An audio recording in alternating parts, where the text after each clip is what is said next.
Ayan, pinapractice ko na April. Nape-pressure tayo kasi si April ang galing din sumayaw. Thank you ha. O pasukan na mga mami, bukod sa gamit sa eskwela, isa rin sa dapat na inihahanda natin ang kanilang art portfolio o yung lalagyan ng kanilang mga artworks. Malaking tulong yan para mas organisado ang kanilang pang-artsy-fartsy ika nga. Kaya para simulan, ang mga kailangan po natin ay ito.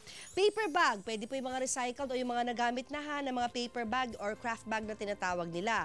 Pwede din nga ibang mga gift bags na may design kung gugustuhin nyo para hindi na kayo gagastos.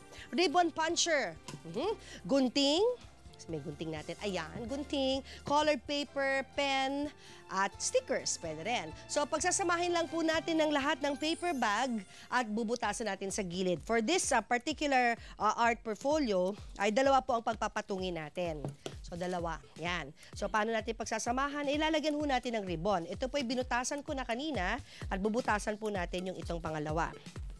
So, syempre, mamarkan po natin yan para po nating mabutasan. Yan. Dali lang ho ito gawin. Okay? Teka muna, baligtad. Sabi ko na nga, parang hindi ko mabutasan. Ayan. Yon. So, pag nabutasan nyo na po, yan, pag inyo po pagdidikitin, yan, para po malagyan po natin ng ribbon. So, syempre, lalagyan po natin ng ribbon.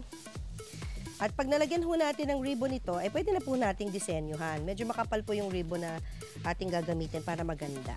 Dali lang po yung gawin. Yan. Okay. Yan. So anyway, ito po, para lang mapakita ko sa inyo kung paano ko ginawa. So kanina, ni-ribbon ko na ho. Ito na po yung ginamit ko, light blue na ribbon. So para naka-attach na siya. So pwede nyo pong lagyan ng mga artwork ng anak nyo either sa gitna. Yan, sa gitna. At pwede nyo gamitin yung mismong mga loob para naman lagyan ng artwork na maliliit para hindi po nahuhulog at di po nawawala. Ayan. Siyempre, before nyo po gawin yan, lalagyan nyo ng design. So, ang ginawa ko po kanina ay nagpatong lang po ako ng dalawang magkaibang colored paper, nilagyan natin ng mga cutouts, at pwede nyo pa rin dagdagan ng iba't iba pang mga stickers. Depende ho sa creativity ng inyong mga anak. See?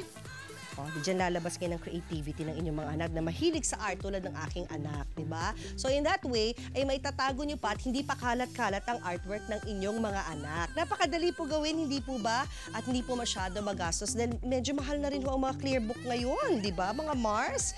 O, ngayong pasukan, hindi natin kailangan maging masyadong magastos. Ang kailangan natin ay abilidad dahil sa simpleng paraan ay may magagawa po tayo na ganito kagaganda na taguan ng mga artworks ng ating mga anak, lalo na tayo mga mommies, diba? Sentimental tayo. Gusto natin, tinatago natin yung mga yan.